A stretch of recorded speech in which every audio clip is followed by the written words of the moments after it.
Not surprisingly, at this point in the semester, there tend to be a couple issues that students commonly struggle with. And it's understandable because these are difficult concepts whenever we're talking about experimental designs. However, even though they're difficult, they're important concepts that students really need to walk out of this class being able to understand. And so to address all of those comments kind of in one fell swoop, I decided that it would be best for us to go through a couple factorial designs and talk about how we break apart those designs so that we can do things like identify what the independent and dependent variables are, what the different levels of the independent variable are, whether they're between or within subjects, so how participants are assigned to the different conditions, and then also walking through the notation, so the kind of standard way that experimenters communicate with each other by coming up with a standard notation that everybody understands. Now, for those of you that have taken statistics courses, what you'll realize is that this notation actually relates back to the different types of ANOVAs that you might be able to run. So it's actually kind of a way of bootstrapping or making things easier whenever you do your statistics class, or to help yourself by letting yourself know how you should set up your statistics whenever you're doing your data analysis. So to start off, I just wanted to walk through this one scenario that I have. So suppose a researcher is interested in examining the effects of mood and food deprivation on eating. Female participants listen to one of two types of music to induce either a happy or a sad mood, following either 19 hours of food deprivation, breakfast and lunch are skipped, or no deprivation. The participants are then given free access to food in a controlled laboratory setting, and the amount of food consumed is measured for each individual. So in this particular scenario, typically what I like to do is on a sheet of paper or right underneath the scenario, I write out and identify what the independent and dependent variables are first. And so in this particular case, the dependent variable here, the thing that the participant or the researchers are measuring, is the amount of food that's consumed by each individual. And so I'll typically make a note with dv on the bottom of my screen and write what the dependent variable is. So in this case, it's the amount of food consumed. Now, the next thing that I do is I create another section over here for my independent variables, and I label all my independent variables. So in this particular case, as we read through, we'll notice that there are two specific things the researchers were manipulating. The first thing that they were manipulating was the type of music, okay? And that particular music was either happy or sad. So I'd write this down in my box here. And then the other thing they manipulated was whether people were deprived of food, or whether for 19 hours, or whether they weren't deprived of food. Okay, and so again, I'll write these down here. So it might look something like this. Here we have music, and we have my two levels of music. People either hear happy or sad music, and then there's my independent variable of food deprivation. There's either no deprivation, or people are deprived of food for 19 hours. Now, one of the things that you'll notice here is that sometimes additional information is given that might throw people off. And so here specifically, it looks like what the researcher is doing is that the researcher is only looking at female participants. Okay, now that doesn't make it an independent variable per se. It just means that they're limiting their sample to only female participants. And so this isn't a variable or something that they're manipulating here, but rather a way to control, because presumably they think that different things happen for men and women. Now, if they were to manipulate and have different groups of male and female, then sex would be a third independent variable that we have down here. But that's not the case in this particular situation. So it's important to read carefully and really understand before you start writing the independent and dependent variables what it is that the researcher is specifically trying to manipulate. Now, once I have the independent variables, one of the things I have to do is figure out if participants were assigned to these conditions either in a within or a between subjects manner. Okay, so in the case of music, it looks like participants, if I go back to the phrase here, is that participants listen to one of two types of music to induce either a happy or a sad mood. Okay, so it sounds like this is a between subjects manipulation because they listen to one of two types of music. Okay, now the other thing you'll notice is that we have following either 19 hours of food deprivation or no deprivation. So again, this sounds like a between subjects design because participants are either in one condition or one level of the independent variable or the other one. Okay, so in this particular case, both of our variables, independent variables, participants are assigned to our independent variables in a between subjects manner, meaning that they participate in only the happy or the sad group, and they also only participate in the no deprivation or the 19 hours of food deprivation group. Okay, so the next thing that we need to do is to come up with a notation that explains the type of design that we have here. And this can actually be broken down into a couple different parts. Typically when I write out the design, the first thing that I start with is, since I already have my independent variables up here, is that I create my numbers, my number by number by number, whatever it is for the design. So here you'll notice that I have one independent variable of music, and that has two levels, right? It's happy or sad. So what I do is I put 2 and then I put music in parentheses just to help remind myself. Now, in this particular case, I have another independent variable of food deprivation. And again, that particular variable has 2 levels. So I put a 2 here to mark that there are 2 levels of the food deprivation variable. So this gives me my number by number portion of the design. Now, the next thing I have to do is I have to put a what way factorial it is.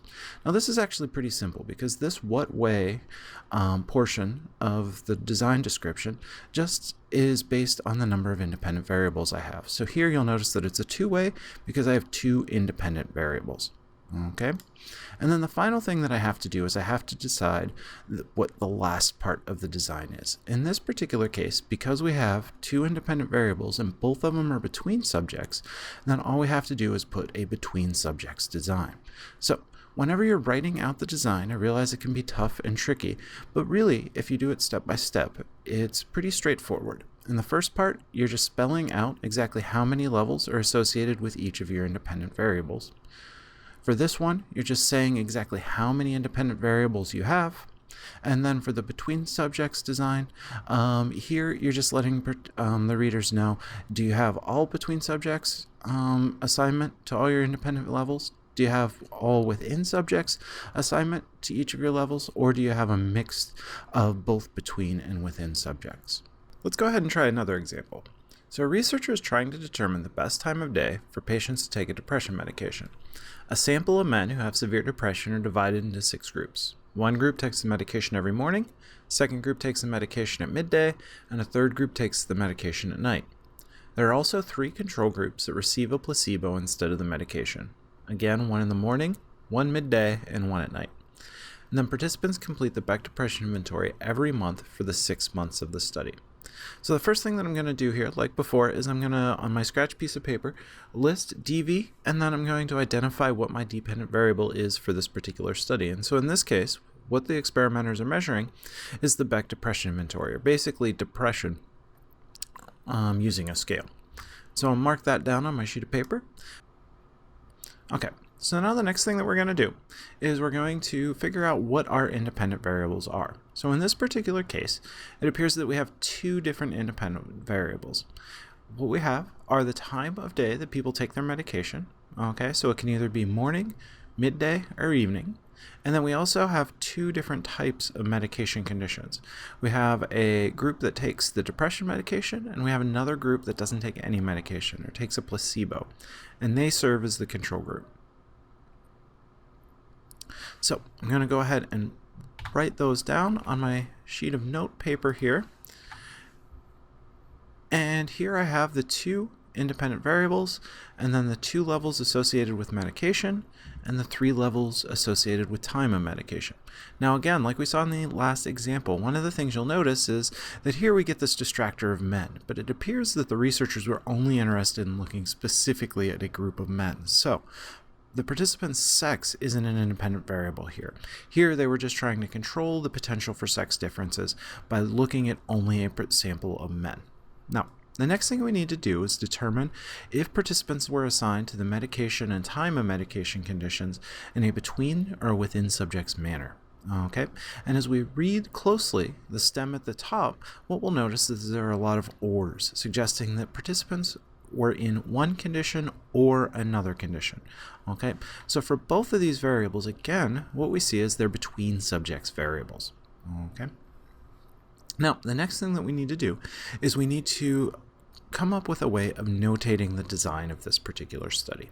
And so what we'll notice here, the first thing that we're going to do is we're going to list out our independent variables. And so here our independent variables again are medication and time of medication. And there are 2 levels associated with medication, 3 levels associated with time of medication. So what that's going to result in is a 2 by 3 design. Now the next thing that we have to do is determine how many independent variables we have, which in this particular case we have 2 independent variables, so this is going to become a 2-way design. And then since both of our independent variables are between subjects, that's going to give us a between subjects design. So when we put all of this together, what we end up having is a 2 by 3 2-way between subjects design. Let's try one final one just to make sure that everybody understands it. So a researcher wants to determine whether there's a difference in student learning when students read a psychology textbook in the traditional paper format compared to reading a textbook on a computer screen. So to test her hypothesis, what she does is she recruits 100 participants and assigns 50 participants to read the traditional paper textbook and the other 50 participants to read their textbook on a computer screen. To ensure that she captures potential sex differences, 25 participants in each group are male and the other 25 participants in each group are female. And then to reduce the chances that one group just knows more about psychology, she tests their knowledge of the material before and again after the study. Okay, so same thing that we've been doing before. The first thing that we're going to do is to identify what our dependent variable is. And the thing that the experimenter is measuring here is basically their knowledge of psychology. And so it's probably some sort of a psychology test of random questions based on the course material that she's planning to teach that the experimenter assigns. Okay, now what's more tricky here are the independent variables. And here we actually have 3 independent variables. One of the variables that we have is sex. So you'll notice that the experimenter was really careful about making sure to take care of sex differences, and she had 25 participants that were male, 20 that were female. Now, the other thing that varied in this particular study was the type of textbook that the students read. They either read it in a traditional paper format or on an electronic computer screen. And then the time of testing is also an important variable here. The researcher, the experimenter, tests participants both before they start the study or start reading the textbook and after they start reading the textbook. Okay, so what we know from sex is because we're looking at males and females, right? Participants can't participate in both levels of the sex variable. People are either males or females and fall into one of those categories. So we know that this one has to be a between subjects design. Here, participants only view a paper textbook or an electronic textbook. So again, we know that this is a between subjects factor 2. However, one of the things that does happen is that participants are tested both before they begin reading the textbook and then also after reading the textbook, a pre-post type of design. Now, in this particular case, participants are tested in both conditions. They're both tested at the beginning of the study and at the end of the study. And since they participate in both of the time of testing conditions, this is actually going to be a within subjects variable. Okay, so here we have how participants were assigned to each of the different levels spelled out for us. Now the next thing is to come up with a notation that allows us to describe this design. And so here's what we have. But the first thing we're going to do is we're going to start off by identifying our independent levels, or independent variables. So we have sex, type of textbook, and the time of testing. We have 2 levels associated with sex, 2 levels associated with type of textbook, and 2 levels associated with time of testing. Now, the next thing we're going to do is identify how many independent variables we have. In this particular case, we have 3, so this is going to become a 3-way design. And then we also need to figure out the last part of our design notation. And here, since we have 2 between subjects variables and 1 within subjects variable, that becomes a mixed measures design. Basically, anytime that you have 1 between and 1 within, then that becomes mixed measures. So Hopefully this video helps people to understand not only where the notation came from, but also understanding the differences between a between and a within subjects, assignment of participants to the different conditions, and then also identifying what the independent variables are and what the levels of the independent variables are. If you have any questions, please feel free to let me know.